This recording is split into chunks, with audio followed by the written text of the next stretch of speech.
Assalamualaikum warahmatullahi wabarakatuh. Kami akan menjelaskan hasil diskusi dari kelompok kami dengan judul Logistic Regression.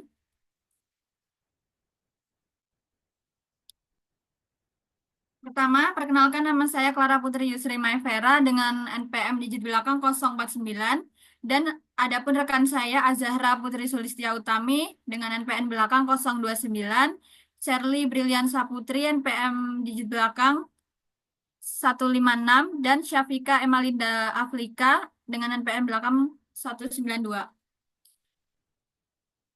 Untuk selanjutnya, saya akan menjelaskan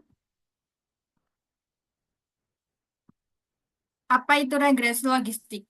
Regresi logistik adalah metode statistik untuk memodelkan hubungan antara variabel independen dengan variabel dependen kategorikal atau biasanya biner. Tujuannya adalah memprediksi kemungkinan probabilitas suatu kejadian terjadi atau tidak. Contoh output nol merupakan lulus dan satu merupakan tidak lulus. Yes or no merupakan churn atau tidak.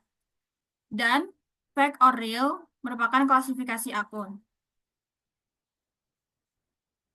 Untuk selanjutnya ada regresi linear adalah metode statistik untuk memodelkan hubungan antara variabel dependen yang bersifat kontinu atau angka yang bisa naik turun bebas, misalnya harga, berat badan, nilai ujian, atau suhu dengan satu atau lebih variabel independen. Tujuannya adalah memprediksi nilai numerik berdasarkan pola data. Contoh outputnya adalah prediksi harga rumah, prediksi jumlah penjualan, dan prediksi berat badan.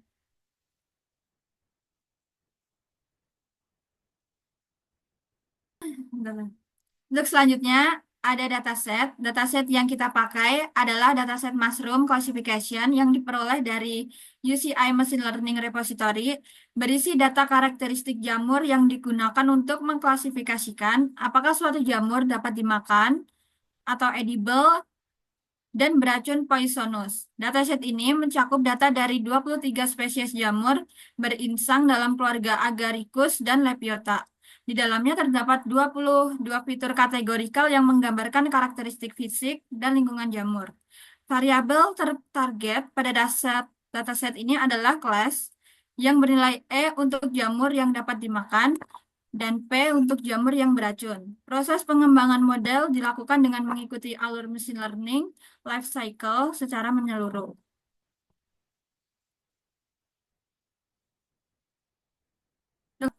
Untuk selanjutnya ada data collection. Pada tahap data collection, dataset Mushroom dimuat menggunakan library Pandas. Dataset ini terdiri dari 23 fitur kategorikal yang mempresentasikan karakteristik jamur dengan satu target klasifikasi. Fungsi head digunakan untuk memastikan data berhasil dimuat dan memahami struktur awal dataset. Pada tampilan gambar ini menampilkan 5 baris pertama dan 23 kolom atau fitur.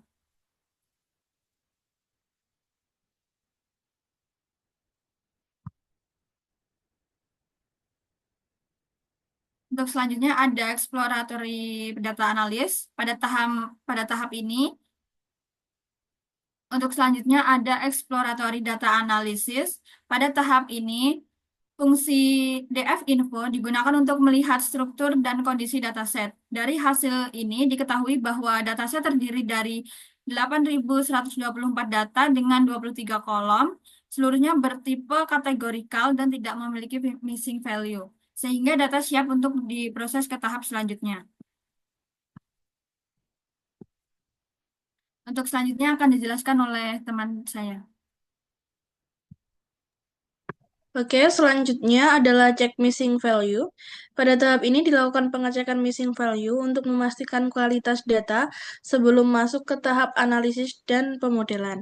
Proses pengecekan dilakukan menggunakan fungsi isNull.sum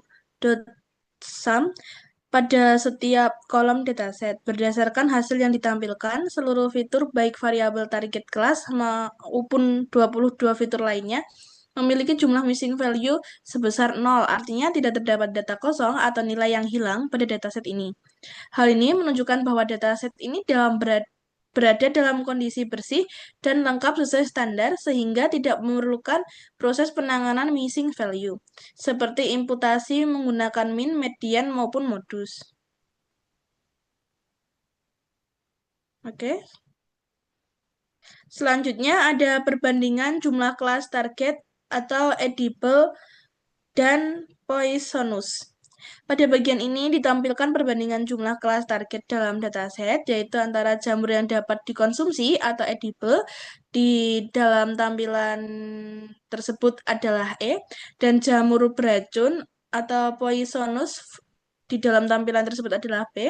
Visualisasi yang digunakan berupa diagram batang untuk menunjukkan distribusi masing-masing kelas. Berdasarkan hasil perhitungan, jumlah data jamur edible adalah sebanyak 4.208 data, sedangkan jamur poisonous berjumlah 3.916 data.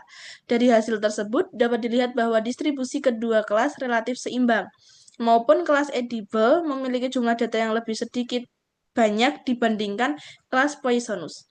Kondisi distribusi kelas yang hampir seimbang ini merupakan hal yang positif dalam proses pemodelan mesin learning, karena dapat mengurangi resiko terjadinya bias model terhadap salah satu kelas. Dengan demikian, model yang dibangun diharapkan mampu melakukan klasifikasi dengan performa lebih stabil dan akurat.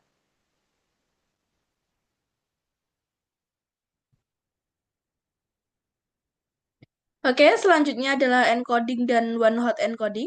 Pada tahap ini dilakukan proses encoding dan one hot encoding untuk mengubah seluruh data kategorikal menjadi data numerik sehingga dapat diproses oleh algoritma machine learning. Hal ini diperlukan karena sebagian besar algoritma tidak dapat bekerja langsung dengan data bertipe teks atau kategori. Pertama, variabel target yaitu kelas dilakukan proses label encoding, di mana nilai edible dikonversi menjadi 0 dan poisonous dikonversi menjadi 1. Proses ini memastikan bahwa label target berada dalam bentuk numerik tanpa mengubah makna kelas.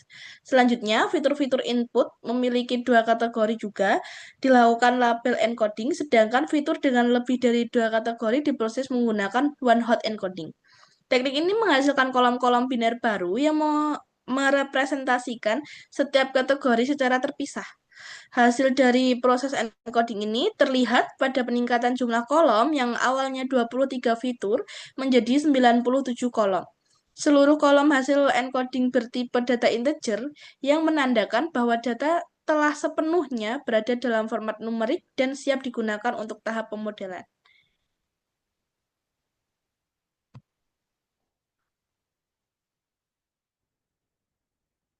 Berikut adalah tampilan heatmap korelasi. Pada tahap ini dilakukan analisis korelasi antara fitur menggunakan correlation heatmap setelah proses one hot encoding.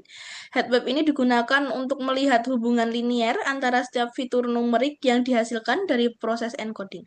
Skala warna pada heatmap menunjukkan nilai korelasi, di mana warna merah menandakan korelasi positif yang kuat, warna biru menunjukkan korelasi negatif, dan warna abu-abu atau mendekati putih menandakan korelasi tersebut lemah atau mendekati nol. Garis diagonal berwarna merah tua menunjukkan korelasi sempurna suatu fitur dengan dirinya sendiri. Berdasarkan visualisasi ini, dapat dilihat bahwa sebagian besar fitur memiliki nilai korelasi yang relatif rendah satu sama lainnya. Hal ini menunjukkan bahwa dataset tidak mengalami masalah multikolinearitas yang signifikan, meskipun terdapat beberapa kelompok fitur hasil one hot encoding yang menunjukkan korelasi tinggi karena berasal dari kategori yang sama. Selain itu, korelasi antar fitur-fitur input dengan variabel target kelas tersebar dan tidak terpusat pada satu fitur saja, yang menandakan bahwa keputusan klasifikasi dipengaruhi oleh kombinasi beberapa karakteristik jamur, bukan hanya satu atribut tertentu. Heatmap korelasi. Pada tahap ini, analisis korelasi menggunakan heatmap untuk mengetahui hubungan antara setiap fitur dengan variabel target kelas. Korelasi dihitung setelah seluruh data dikonversi ke bentuk numerik melalui proses encoding. Selain visualisasi heatmap, juga dilakukan perhitungan nilai korelasi absolut untuk mengidentifikasi fitur-fitur yang memiliki pengaruh paling kuat terhadap kelas target. Hasilnya menunjukkan bahwa fitur odor memiliki korelasi tertinggi terhadap kelas. Diikuti oleh beberapa fitur lain seperti stalk surface above ring, stalk surface above below ring, ring tape, kill size, dan bruises. Temuan ini mengindikasikan bahwa karakteristik bau jamur serta struktur batang dan insang merupakan faktor yang paling berperan dalam menentukan apakah jamur tersebut edible atau poisonous. Baik, langkah selanjutnya adalah pembersihan dan seleksi fitur. Pembersihan dan seleksi fitur ini masuk ke tahap preprocessing. Setelah mengetahui fitur-fitur penting yang telah didapat dari heatmap correlation tadi, kami masuk ke tahap pembersihan data. Pertama, kami menghapus kolom-kolom yang bersifat konstan atau hanya memiliki satu nilai unik karena kolom tersebut tidak memberikan informasi apapun bagi model. Salah satu kolom yang akan dihapus adalah file type. Selanjutnya, kami melakukan penyederhanaan dimensi data. Dari sekian banyak data atau kolom yang kami miliki, kami memangkas dataset ini hanya menjadi atau hanya mengambil 10 fitur saja. Hal ini berdasarkan dari 10 korelasi terbaik pada, 9 korelasi terbaik dari kelas tadi.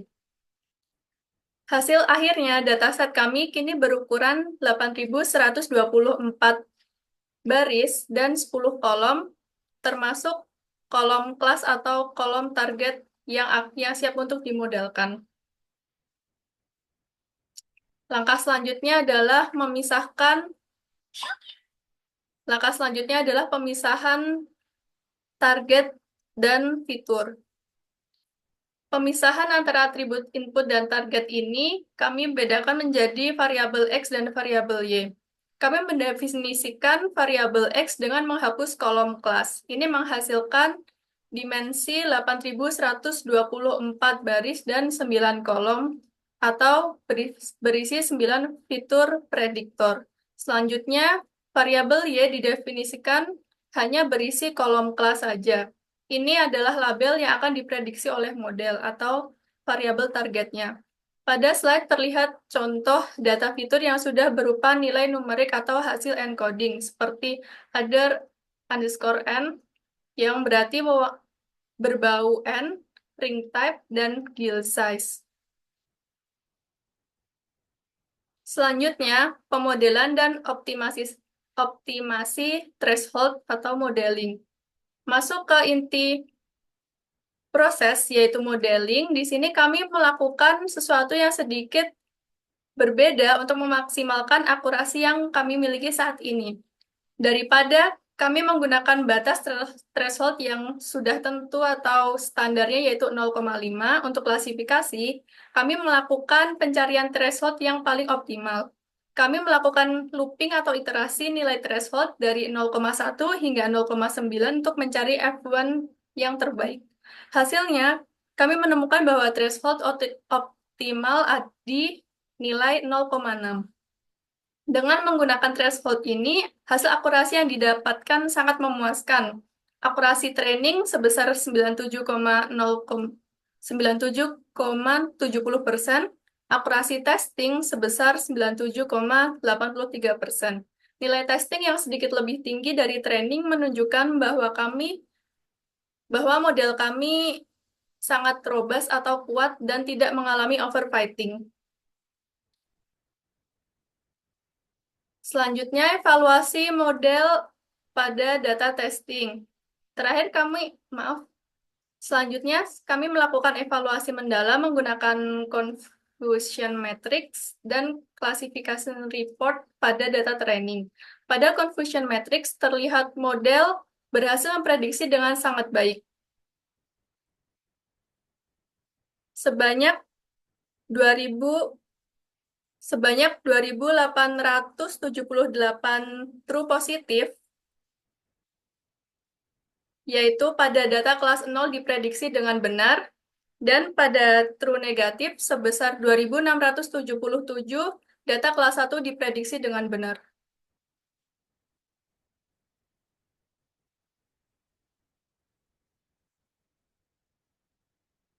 Kesalahan prediksi atau error sangat minim, hanya 64 untuk false negatif dan hanya 67 untuk false positif. Hal ini diperkuat oleh classification report yang menunjukkan hasil precision, recall, dan F1 score yang konsisten di angka 97% atau 0,97. Ini membuktikan bahwa model kami memiliki performa yang sangat tinggi dan dapat diandalkan dengan melakukan klasifikasi pada dataset ini. Maaf, tadi ada sedikit koreksi bahwa sebanyak 2.878 itu berada di true positif dan 2.677 berada di true negatif. Selanjutnya akan saya serahkan untuk dijelaskan rekan saya. Baik, selanjutnya, pada slide ini kami menampilkan hasil evaluasi menggunakan testing data, yaitu data yang belum pernah dilihat oleh model sebelumnya. Dengan demikian, hasil ini mempresentasikan kemampuan model dalam kondisi nyata. Pertama, mari kita lihat confusion matrix di bagian atas. Visual ini menunjukkan perbandingan antara prediksi model dan kondisi aktual untuk dua kelas, yaitu 0 dan kelas 1. Dari total 2.438 data uji, model berhasil memprediksi data benar sebanyak 1.234 data pada kelas 0 dan 1.151 data pada kelas 1. Ini adalah nilai diagonal utama yang menandakan prediksi benar. Kesalahan prediksi relatif sangat kecil, yaitu 24 data false positif dan 29 sorry. Kesalahan prediksi relatif sangat kecil, yaitu 29 data false positif dan 24 data false negatif. Artinya, dari ribuan data yang diuji, hanya sebagian kecil yang salah klasifikasi. Ini menunjukkan bahwa model stabil dan tidak condong ke salah satu kelas. Kemudian, pada bagian bawah, kita melihat classification report yang memberikan ukuran performa secara kuantitatif. Akurasi model mencapai 97,8% yang menunjukkan tingkat kebenaran prediksi secara keseluruhan. Namun, akurasi saja tidak cukup, sehingga kami juga melihatkan precision dan recall. Untuk kedua kelas, nilai precision dan recall konsisten berada pada rentang 97 sampai 98%. Nilai F1 score juga berada di angka 0,97 yang menunjukkan keseimbangan antara ketepatan dan kelengkapan prediksi. Secara sederhana, jika precision tinggi, berarti ketika model mengatakan ini kelas 1, prediksi tersebut hampir selalu benar. Dan jika recall tinggi, berarti model berhasil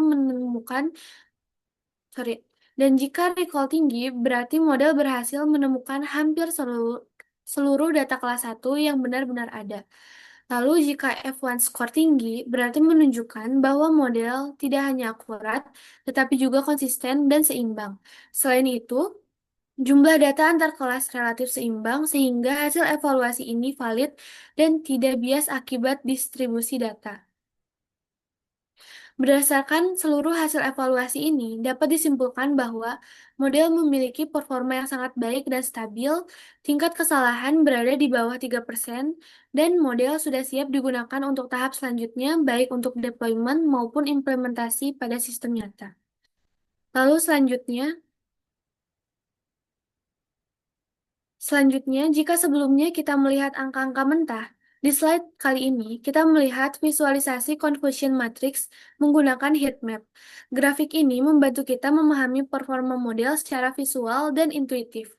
Warna biru tua menunjukkan prediksi yang benar, sedangkan area yang berwarna pucat adalah kesalahan prediksi. Berdasarkan label yang kita setting di dalam kode, lihat pada sumbu X dan Y, kita sedang mengklasifikasi apakah sebuah jamur itu layak dimakan atau beracun. Mari kita bedah angka-angkanya. Di sini, pada diagonal yang biru tua, itu artinya berita baik. Di sini ada data 1.234, yaitu true negatif, yang artinya model sukses mendeteksi 1.234 jamur yang aman dimakan. Lalu selanjutnya ada 1.151 data true positif, yang artinya model sukses mendeteksi 1.151 jamur beracun sebagai beracun. Ini artinya sebagian besar waktu model kita bekerja sangat akurat menjaga keamanan pengguna. Namun, sebagai data scientist, kita harus kritis terhadap error. Mari kita lihat kotak yang berwarna pudar. Ada 29 data false positif, yang artinya jamur ini sebenarnya aman, tapi model menebaknya beracun. Apa sih dampaknya? Nah, dampaknya kita membuang makanan yang sebenarnya bagus.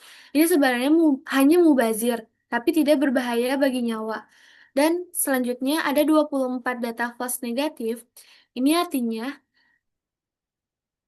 paling krusial, ada 24 jamur yang aslinya beracun, tapi model menebaknya aman. Dampaknya, ini adalah resiko yang sangat fatal jika dikonsumsi. Meskipun angkanya sangat kecil, hanya 24 dari 2.000 lebih data, dalam pengembangan selanjutnya, fokus kita adalah menekan angka 24 ini menjadi 0 demi keselamatan absolut.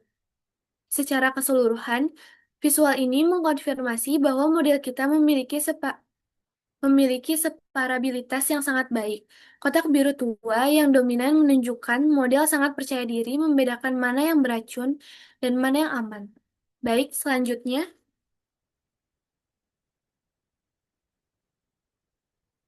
pada slide ini kita memasuki tahap model deployment. Tujuannya agar menyimpan model machine learning yang sudah kita latih dan optimasi agar bisa digunakan di aplikasi nyata. Bisa kita lihat pada potongan kode di sebelah kanan. Kita lihat pada potongan kode di sebelah kanan, kami menggunakan library joblib yang sangat efisien untuk menyimpan objek data besar seperti model mesin learning. Hal yang paling penting di sini adalah kami tidak menyimpan modelnya saja. Kami membuat sebuah dictionary bernama model data yang membungkus 4 komponen penting. Yang pertama ada model, yaitu algoritma yang sudah dilatih. Yang kedua ada scaler, yaitu alat untuk menormalisasikan data. Ini fungsinya agar data baru nanti skalanya sama dengan data training. Lalu yang ketiga ada threshold, nilai ambang batas terbaik yang sudah kita temukan. Di sini terlihat threshold yang kita sudah temukan yaitu 0,6. Lalu yang keempat ada features, yaitu urutan nama fitur atau kolom untuk memastikan input data nanti sesuai. Semua komponen ini kemudian diekspor menjadi satu file bernama model mushroom optimized.pkl. Hasil output tersebut menunjukkan bahwa deployment sukses dan semua konfigurasi penting telah tersimpan aman dalam file tersebut.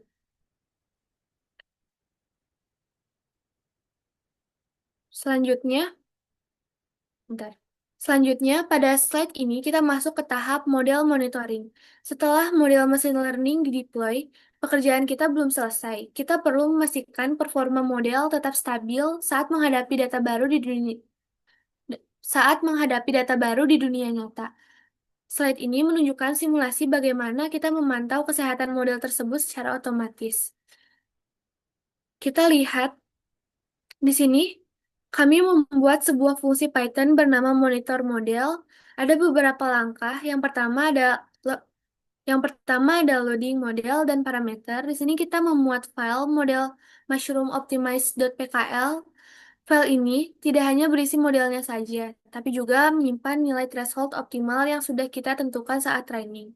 Lalu yang kedua, ada model Lalu yang kedua ada prediksi, yaitu model melakukan prediksi probabilitas pada data baru.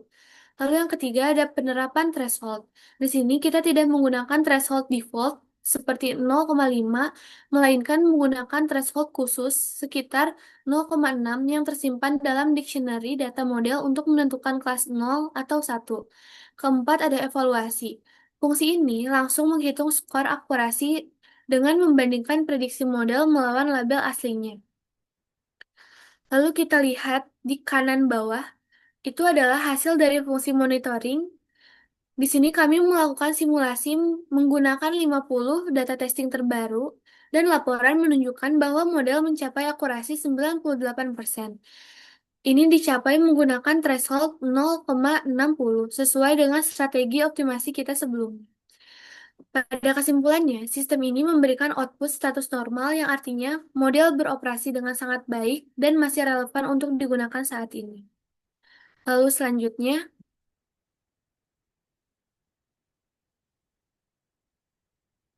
pada slide ini, di sini kami mengilustrasikan mekanisme Pada slide ini, kami mengilustrasikan mekanisme automate retraining kami. Tujuannya adalah untuk memperbarui kecerdasan model dengan menggabungkan data historis lama dengan data baru yang baru saja masuk, sehingga akurasi prediksi tetap terjaga seiring berjalannya waktu.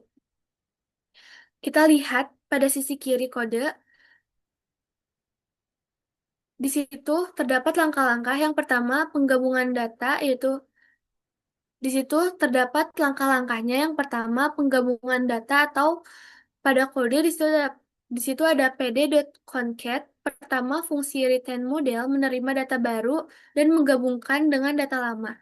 Ini memastikan model belajar dari keseluruhan konteks sejarah data. Lalu yang kedua ada processing standar.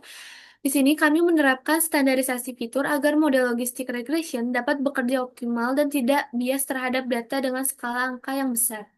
Lalu yang ketiga ada penanganan imbalance. Kami menggunakan parameter balance untuk memastikan model memberikan perhatian yang adil pada semua kelas, mencegah model hanya pintar menebak kelas mayoritas saja. Lalu selanjutnya ada dynamic threshold tuning. Ini adalah salah satu bagian yang penting. Kami tidak menggunakan threshold yang standar seperti 0,5, namun sebaliknya sistem secara otomatis mencari threshold terbaik yang memaksimalkan F1 score. Ini membuat keputusan model jauh lebih presisi. Lalu yang selanjutnya ada penyimpanan aman menggunakan job lib dump. Terakhir, model baru, scalar, dan threshold disimpan dalam satu paket file yang berformat .pkl yang siap digunakan. Hasil outputnya, pada volume data bisa kita lihat kita menggabungkan 8.124 data lama dengan 50 data baru, total menjadi 8.174 baris data. Hasil optimasi thresholdnya, algoritma menemukan bahwa untuk kondisi data saat ini, threshold optimal bergeser ke angka 0,61 yang asalnya di 0,60. Ini adalah adaptasi otomatis yang cerdas dari sistem. Lalu selanjutnya ada performa model. Hasilnya sangat memuaskan. Akurasi training mencapai 97,78% dan testing mencapai 97,43%. Selisih yang sangat kecil ini, sekitar 0,3%, menandakan model kita tidak mengalami overfitting. Lalu pada keamanan file, sistem ini juga dirancang aman. File model lama tidak ditimpa, melainkan model baru disimpan dengan nama berbeda untuk keperluan backup. Slide terakhir, Lin. Nah, itu saja yang bisa kami paparkan dari hasil diskusi kami. Mohon maaf jika ada kesalahannya. Wassalamualaikum warahmatullahi wabarakatuh.